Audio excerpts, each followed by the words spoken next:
G4TV's Live. It's right here where you left us, straddling the thin line between calm, objective reporting and frenzied gaming hysteria. And speaking of gaming hysteria, we've heard about it, we read about it, we glimpsed it sandwiched between music videos and TRL plugs, and now we want to touch it. But first, the Xbox did have a face, and according to some leaked concept photos we found online, it was supposed to. It would probably look a hell of a lot like Jay Allard. He brought us the original Xbox, and now he's ready to show us Generation 2. Welcome, Jay. Hey, Adam. This is it. This is the new baby. Xbox 360, baby. So this is the standard way. It's this faceplate right here that can actually be changed in different ways. You can take the face off right here on the side, personalize it, style it, make it your own. Now, how would one do that? Do you sort of send in a picture that you want on it, or how does that happen? We've got secrets. You'll see some Microsoft stuff has at retail. really? You'll see some stuff on eBay. You'll see some stuff. Okay, well, let's get to the heart of it. What's inside of it? We didn't hear much in the way of the specs. I think Bill Gates actually kind of rattled them off very quickly. It's a monster inside, man. There's a monster inside. I mean, are there any numbers? Big numbers. Let's see. IBM PowerPC, 3 cores, running at 3.2 gigahertz apiece, 512 meg of RAM, so plenty of memory there for some big graphics, and a honking graphics part from ATI. ATI is doing this really, really great custom graphics part for us with 10 megabytes of embedded DRAM that's going to let programmers just do amazing things with graphics. Now, let's just say, obviously we heard what the specs were for the PS3. How in your mind does that compare to it? I mean, where if you had to put them together, what was your take on this? It doesn't really matter in one regard. I mean, both companies are focused on building highly custom hardware to take gaming to the next level.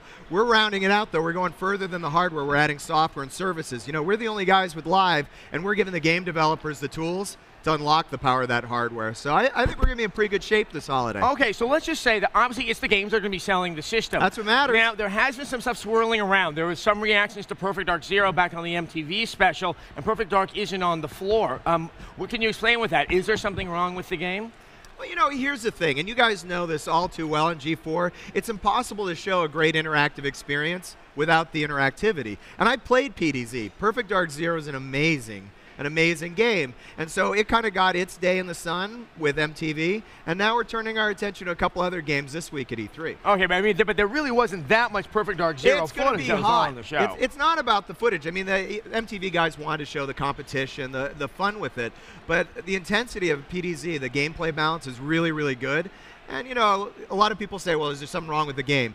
I'll remind you, E3 2001, there's a small title called Halo. Right. And people said, it's a disaster, it's no fun, the controls, first-person shooters, and, you know, Halo turned out all right. Now, but once again... Didn't it? Halo turned out all right. Halo was a great game. No, you're completely right. Halo was a great game. Okay, but let's go back. Why did that happen to Halo? Is that the same thing? Why was Halo also kind of choppy back then, and why was this happening with maybe some of the other games that are on display? It's a simple answer. Game designers don't design for E3. Oh, okay. They design for final product. And so here we are in May when all the games are ramping up to get finished up for the holiday season. Same thing with Halo.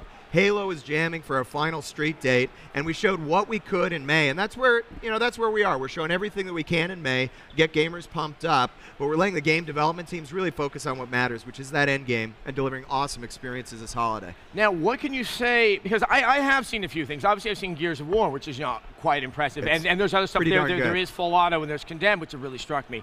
But, you know, there are many people that are seeing the games, and they're not seeing what they consider to be a big difference between what Xbox was showing, especially right now when it's really at the top of its game, to what they're seeing right now with these first-generation games for Xbox 360. So what could you sort of convey to them to sort of alleviate that anxiety that they don't know, you know, they don't see what the big jump is? Well, we're not showing a bunch of things yet. We're not showing live, for example, on any of these. And a fundamental aspect of all these game experiences is going to be the connected part. And so while all these games are written to enjoy live, we're not demonstrating them on live yet. So that's one big component. And the other thing is the last 3 or 4 months of game production is really where the magic happens. And so you've seen some games starting to turn the corner right now at E3, but the rest of the games are going to turn the corner quick. And we're going to have a killer launch lineup just like we did with Xbox. Okay, actually, this is a very interesting topic. Now, when you go through the development, obviously you're not developing a game yourself, but you are obviously watching a lot what's happening, especially at Microsoft. Yep. What is the process? What are the next steps for these games that we're seeing on the show floor right now? Well, the big next step for us, we're still running on alpha kits. So what we're showing at the booth right now at E3 is a fraction of the final hardware performance.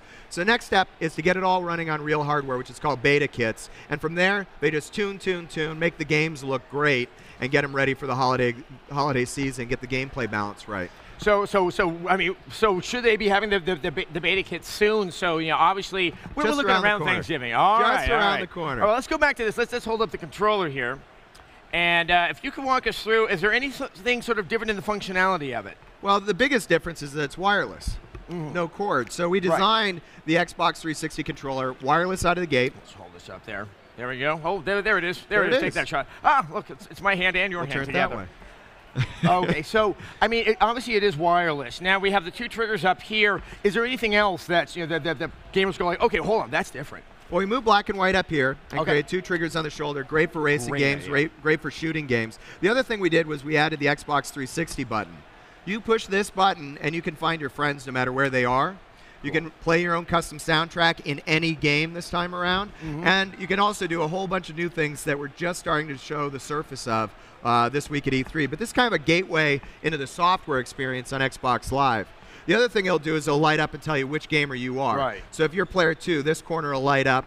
That'll be the quadrant that you take in the screen when we do 4-way split screen. And that's the quadrant that'll glow right here on the Xbox when a game invite comes in for you, if anybody wants to play with you. Now, where's the power button on this? Power button's right there. And that'll turn it on. Press that. That's the only energy the only exercise I ever get during the day is walking over to things and hitting the power button. Anyway, about the games, what is your favorite game? Favorite game right now? I don't know. I'm a racing nut, so I'm pretty excited because we got Project Gotham Racing 3 coming. Okay. The new Need for Speed from Electronic Arts, which looks pretty good.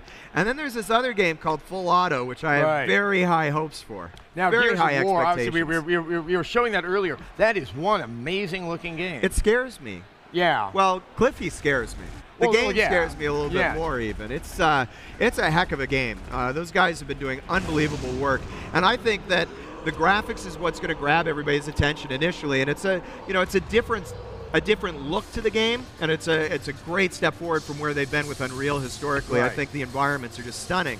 But really, the gameplay mechanics that they're introducing are the things that have me jazzed up. Also, in terms of just some of the other games out there, how many are we going to have at the launch? What are you really trying to target? Quality over quantity. Okay. Basically the same kind of target we had in Xbox, where we really want to have 3 or 4 really big games. Probably 15 or so on the first day, that kind of number. Right. Maybe 40 by the end of the year. And will Perfect Dark Zero be one of those games? We'll see. We'll see. It's going like gangbusters right now. The team's really heads down. The gameplay is great, but we're not going to ship it before it's ready. Just, that's what we said with Halo. We always had a lot of pressure. Are you going to ship Halo? Are you going to ship Halo? We're going to ship it when it's done, and when it's done, it's guaranteed fun, and it's guaranteed success. All right, it's an exciting and a stressful time. There's no question. If anyone could handle it, it is Jay Allard.